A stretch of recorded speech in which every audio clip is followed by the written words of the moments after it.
Welcome back. You're now watching the lifestyle segment of the weekend show brought to you by HoloCrunch, crunchy, yummy goodness. Our topic of discussion today is the 2020 World Consumer Rights Day, which is holding tomorrow. The World Consumer Rights Day is celebrated on the 15th of March annually. Consumer organizations around the world join together to call for global changes to avert environmental breakdown. The consumer movement highlights the lifestyle changes consumers can make to play their part and what government and businesses need to do to make sustainability the easy choice for consumers. Consumers are already making changes to their lifestyle to be more sustainable by recycling, reducing food waste, and avoiding unsustainable products. And they can make a bigger impact with further support from businesses and governments. Joining us in today's program to discuss this, we have Aliyu, Ilias, he is the founder of Save the Consumer Initiative. Welcome to the Weekend Show, Aliyu. Thank you for having me. It's also my pleasure to welcome Okpanachi Yusuf Ocholi, who is the founder of Waves of Success Foundation. Welcome to the Weekend Show, sir. Thank you. You're welcome. Aliyu, let me start with you. Let's start with the basics. What are the rights of the consumers? Basically, as we know, we have about 8 rights of consumers, which has to do with the right with safety, right of information, right for redress, right for choice, right for consumer education, right for environmental, safe environment. These are among the rights that we have. But in Nigeria here today, we are not practicing all those rights that we have because we are reduced by policy, even by consumer ourselves. We don't tend to really exercise all these rights. Okpanachi, so he has spoken about the consumers tending not to exercise their rights. Do you believe it's lack of education, which is one of the rights of the consumer, or that we really don't care about our rights as consumers? Well, first of all, I would like to say congratulations to every other consumers out there. And I think as a consumer, it is proper for you to do your findings before you purchase a product. Like I am a consumer myself. As an NGO founder, I have spent close to ₦1 billion throughout last year trying to get materials to share to people. And sometimes 20% of these things are bad. Do you understand? So 20% of these things are bad. And then who do we run to? Who do we complain to? So I think the government should also take part in that. So that brings us to the right to seek redress, which I believe is not necessarily exercised to its full capacity, not just in Nigeria, but across the globe. Because, you know, while doing research on this topic, we find out that in most countries, even developed countries, a lot of consumers are apprehensive to seek redress when they find out that the product that is being sold to them does not necessarily match the list or their expectations that were written out on the body of that product. So how do Nigerians go about seeking redress for products? We have a huge epidemic in Nigeria of fake products. You know, nowadays, because of the coronavirus pandemic, you see a lot of people selling fake hand sanitizers, you know. So how do people go about seeking redress for products that are not what it is that has been positioned in the market? Aliyu. Basically, I have traveled around Nigeria about 3 times to really see the impact of poor service and consumer protection efforts by federal government. I think the major thing we have is policy, like I said. You know, we have Consumer Protection Council transformed to Federal Competition and Consumer Protection Council, just to give them more powers to be able to sanction people, to help people to seek redress, among other things. But the challenge is Nigeria is a country that have beautiful policies, but the implementation is a problem. And the major problem is this: if you look at the FCCPC itself, I doubt if they have more than 300 staff, and that's a problem because you have 200 million Nigeria to protect. And apart from that, they had only 8 state office, and you are looking at the whole Nigeria. So I think the capacity itself, and also all these people that commit all this maybe fraud or sell all these goods, they are in the cloud. So for you to really tame the challenge of service delivery, you have to be in cloud with them. So we need to be sophisticated to that extent to really meet up. Then for Nigerians, trust me, we do not complain when we don't see where to, or when we didn't see the report. Let me give you a good example. If you look at the challenge we are having in Nigeria today, let's look at financial sectors. People resort to self-help. How do they resort to self-help? Is by going on Twitter, thank God to social media, try to tag the company and the bank or something, and they will now get back to you because they don't want their name to be what? To be rubbish in the public. But aside from that, people don't get those things. More so, like we have FCCPC, the capacity itself, like I said, is a problem, and they need to do more. You need to see the FCCPC bill and how robust, how very, very interesting it is. Let me give you an example of coronavirus. Like now, sanitizer that you mentioned, that's supposed to sell at 300 is about 1,800. And in the policy itself, it says that you can even get a price, a benchmark threshold that so product must not sell above a particular price. For instance, now that we have this challenge, it's not bad for our government to say anything sanitizer must not be sold above 500 naira. I think this will help, but we resort to self-help. People just want to buy it and what have you. So the challenge is very, very enormous that we need to do more. And looking at this year team as well, it's another thing that we need to look into very, very well. It's interesting that let me chip in something. Okay. Now, like he was saying, he said some people will go on Twitter and tag the company. But have you thought of those people that are in a place where they don't have internet? That were those people in the village. Somebody will come and give us dirty water, only the name of pure water, and stamp a NAFDAC number on it. Who are we going to complain to? By now, Standard Organization of Nigeria should be like a police station where anybody can walk in. It should be, the office should be everywhere, where anybody can complain. We get bad products every day. They pick milk or milk producer, they have good intention, they produce their milk. But when it gets to the market, there's a mix-up somewhere. You have bad products at the end of the day. Who do you report to? Why do we have fake Ever Waters?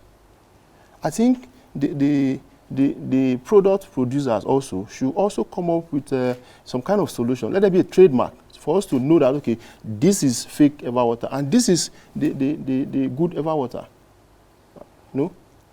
So I think that is my own... mentioning Sun, they have Sun Cap, Man Cap.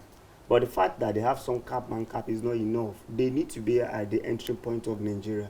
Because if those items do not come inside, people will not consume. So it is our responsibility to be there because we make our findings severally. So they are not even there at the port, at the point of entrance. So what are you now securing? So you want to run after Nigeria, after people within the country? No, don't let it come in. I think that's the first thing we should do. Okay, Ali, just like you said earlier, you mentioned Twitter, for instance. Yes. I've seen that the FCCPC has a strong presence online. I've seen Babatunde Roek at the DG respond directly to claims and complaints, which I don't even think the DG himself should be doing. That's why you have a team and people to do that. But I must admit there has been some efforts to actually, for people who seek redress. Honestly, I will agree with you. Because I follows about 3 DG in that he has done exceedingly well. But like I said, the capacity is the problem. When you are a leader and you have about 300 people to man Nigeria, how do you see that? About people, 7 states or 8 states that you can secure. It's a problem. So it's beyond him, I think. Yeah, which is why my question now is to you. Yes. You have an initiative called Save the Consumer. Yes. And we now, the right to information is one of the consumer rights. What are organizations, individuals, and private sector doing to actually inform the consumers of their right? What are you doing, you as a citizen who is responsible to your fellow Nigerians? Right. Thank you so much. Basically, every year we have what we call Consumer Protection Conference. At this Consumer Protection Conference, this year is slated for Kano because we think we should go to countryside because it's not always being the center and educating people. What we do at this conference is that we bring stakeholders together, the regulatory body, the consumers, then we share our challenge and profile a possible solution. A whole lot of things have been resolved through that because you will have the regulator standing before you. Then you have the consumer complaining to them. Honestly, with that, we have been able to resolve a lot of issues. Then we continue through different platforms, through different engagement to educate Nigeria every day on what to do about to really stop the abuse of company or organization to them. But trust me, business, like I usually say, is more of legal robbery sometimes, because if there is no law taming their negative impacts on the citizen, they will continue to soar, because that's what they think, because it's profit oriented, they will say. So, but it now depends on our government. When we talk about government, we are looking at regulatory body, because all these people have regulatory agency. I was at the particular program organized by CBN to sensitize people, because we are happy we are doing that for the first time, because you don't just sit in the office and decide for consumer. You need to hear from people what they feel, because what you felt, could be here in the federal capital. People at the countryside, differently. Like I told you from my experience, I've been to virtually all the states and local governments in Nigeria just to carry out a research on service delivery, but it is appalling. It is below average. It is unacceptable. Because if you look at the way people are losing their life because of some medical challenge, you'll be surprised. And you look at, we have NAFDAC, we have this, we have that. So I think government need to do more through policy making, and not only policy making, follow up this policy, make sure the implementation, like you mentioned about the Rukera, he is following up those implementation. That's why you are seeing him.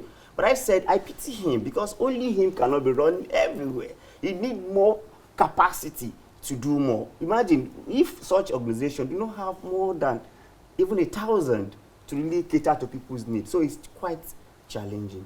You see, globally, people are discussing the sustainability of consumers' rights. The theme this year is actually the sustainable consumer for the World Consumers Day. And when we're talking about sustainability, we're also tying into the SDG goals and how we can reduce our effect on climate change, given the Paris Agreement and all of that good stuff. What are we doing in Nigeria specifically to ensure that the things we consume are either biodegradable or that they are contributing to the reduction of climate change? Well, let me take this one. Okay, now I think the government should also look into that, because, for example, we are talking about consumers, right? For example, they put a ban on importation of rice, but look at the price of a bag of rice today, and we are buying our own product, and it's costing us this much. I am not criticizing anybody, but as an NGO founder, I think the government should also checklist all these prices and put a benchmark to it. When you talk about sustainable consumption, it's a whole thing that consumers need to be conscious about. And when we talk about sustainable consumption, simply means what you consume today that will not have negative effect on you today, and will not also have negative effect on the future. What will not jeopardize your life today and tomorrow. So what I'm trying to say, let me give you a good example. If you purchase anything, I have noticed one particular superstore. When you purchase meat pie from this superstore, they package this meat pie with a paper bag that is disposable and will not have harm on people. So what we are trying to say is that Nigerians, consumers should patronize such thing, not those ones that will package meat pie with nylon for you, with plastic bag and paper bag. And that is the challenge we are having. We have to live a sustainable world, so I will not have problem today and continue to pass it on even to our new generation. If you look at Nigeria today, plastic bag is a problem, a serious problem that we need to look into. Go and look at our coastal community. They are suffering from this. In fact, I can tell you that plastic bag on the sea, on our waterways, I doubt if it will not even outnumber the number of fish we have in the sea. And this is a problem, and we have to look at this critically. Like I usually said, if the heaven is falling, it's falling on everyone. So if you think you are a policymaker, you are not looking at that. For instance, last year, there is a ban on plastic bag, and there is no assent on it up till now. So what are we talking about? So when you are doing something, there should be political will also to save the consumer, because the essential reason of electing our leaders is for them to protect us and provide adequate security. So it's a big challenge for us that we need to do something about when we talked about something. And for that, it's also, we don't look at sustainable consumption only. We also have to look at sustainable production and responsible what? Production. But when we say responsible production, why this company are even producing with this type of plastic bag and nylon that have negative impact on human and the environment. And I love the fact that you touched on the political will, because when I went to Rwanda, you know, there is absolutely, they have a zero plastic policy. So usually when they wrap the suitcases with the plastics, they make you cut it at the airport and dump that at the airport, and you can't take it into their country. So the political will is a very key component of reducing our waste and also ensuring that what we use is sustainable. But my question to you, Aliyu, is there's a lack of option. One of the key tenets of consumers' rights is our ability to choose, you know, our option to choose amongst different options. But there are a lack of options in the Nigerian space today for those of us who are environmentally conscious. So is the onus then still on the government or on the people to create more environmentally friendly products that we can recycle and use over time? Like I said, we have three ways of solving this problem. Number one thing, it should be policy from the government. Now, and the policy should go through what we call procurement process and supply chain. Now, when someone wants to come to your country or want to get a right to produce something, through the procurement process, tell the person that you must provide how to get the waste out of the country, provide a particular environment that people go and dump. When I dump 100, you give me one package of that. There should be a policy, systematic policy that will say that once you are coming to Nigeria, you don't produce with plastic bag. People will definitely research more to give you the best. Like you mentioned Rwanda, it's because of the policy, and people are following the policy. Then coming back to business itself, the thing is this: Nigeria is getting wise the more every day. You'll be out of business very soon if you continue to produce with what is dangerous for human consumption. Because people will get to know, like this education, people will get to know that, no, if I want to buy meat pie, if you don't give me with a paper bag, it's affordable for you. And that's why I want to still go back to government. Government must not ban it at once, because it may be pretty difficult for businesses to survive. Just tell them that in this sector, don't use paper bag. After 5 years, this sector, don't use this. Before you know, maybe within 15 years, you come and balance it. And that's why I say political will. This bill has been before the president since last year. Look at just generator bill as well. We are mocking it. We are looking at it as something very simple. People are dying with this. Go to the south. Black soot is killing people. So what are we doing to it? So environmental degradation is a challenge for all citizens of Nigeria. It's not maybe because they are maybe they are the illiterate or something. No.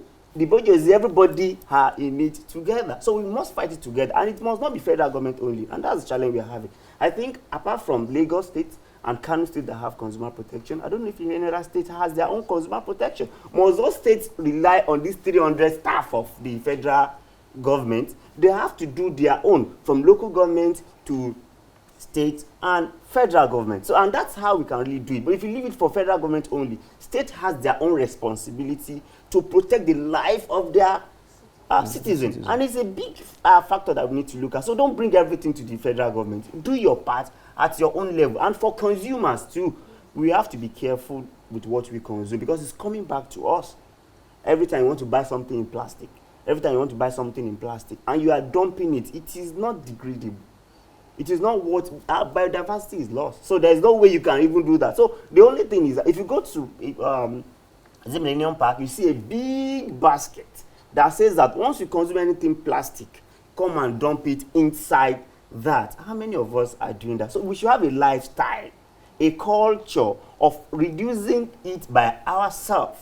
Do you get? So these are the things we are looking at. Every time you want to drink pure water, you want to drink, it's not bad, but how do you dispose this? So the onus is on the consumer that once you are buying also, you should also look at how to dispose the use of those things. So that's what we are looking at. So we are canvassing for Nigerians that, look, if you want to buy, look at those people that their packaging is recyclable. You know, there are some packages that are not recyclable. So those that are recyclable, buy it, and those that does not even have effect on human, please buy it. And this is why we continue the education. It's very, very important. Speaking to solutions, so in places like the United Kingdom, you go to most stores to buy stuff and they charge you extra for the plastic bags. And so what this has caused is that people have now started bringing their bags from home when they want to buy something because they don't want to spend the extra £1 on the bag. If you come to a Nigerian home, every house, almost every house, there's a space in the kitchen where they have those takeaway bowls and they have those plastic bags. I don't know what we save them for. But the reality is climate change is happening globally. It's been announced that Lagos State would experience 200 days of rainfall this year. And so still coming back to the consumers, do you think it would change, it will make the consumers also more responsible if they are now charged extra for these plastic bags, these takeaway packs that they use? Do you think that would make us more responsible, Okpanachi? Oh yes. I think I agree with that because everybody will not want to spend their money if they can avoid spending it. So if the government should take that measure, or those stores should take that measure, I think we the consumers will adjust to it. Do you understand? Like he was saying, it all boils down to us too. Because if we get this bad product or we get this bad packaging from outside, it's we that is affecting. Because the pollution is too much. That is why they decided to put a ban on these things.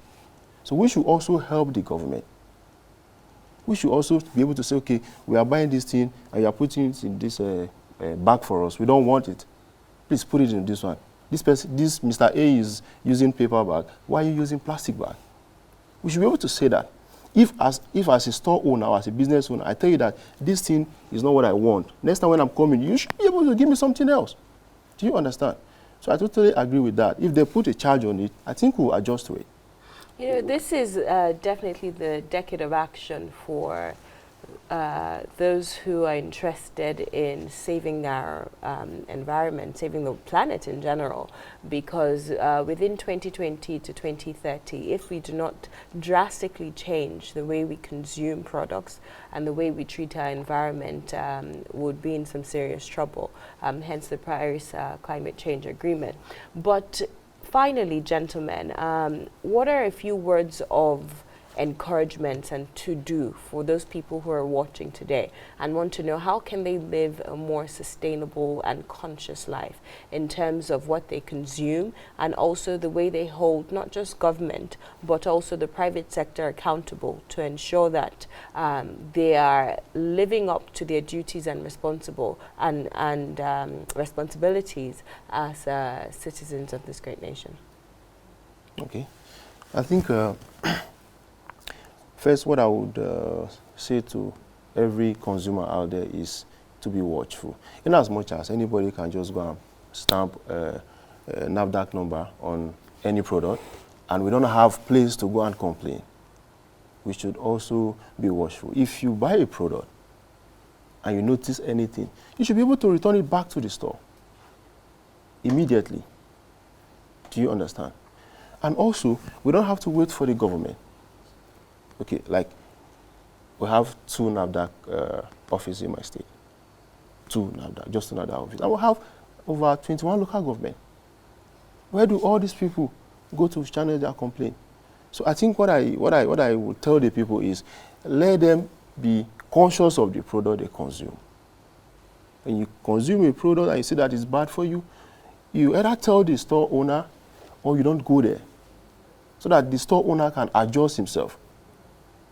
That's not even the responsibility of the government. It's the responsibility of yourself, because this is your life we're talking about. It all boils down to you. So I think that is what I would tell every consumer out there. Aliyu? All right, basically, I want to start from the 3 ways: sustainable consumer, sustainable production, and sustainable governance, which is very, very key. So for consumer, as individual consumer, we have enormous power. Collectively, we have enormous power to really shift and adjust the way we do things. A good example, we are turning a particular superstore to tourism center. Why? It's because they are giving us what we want. They package us, they work on our intuition and psyche. So now it then means those businesses that are not following suit, will soon be out of business.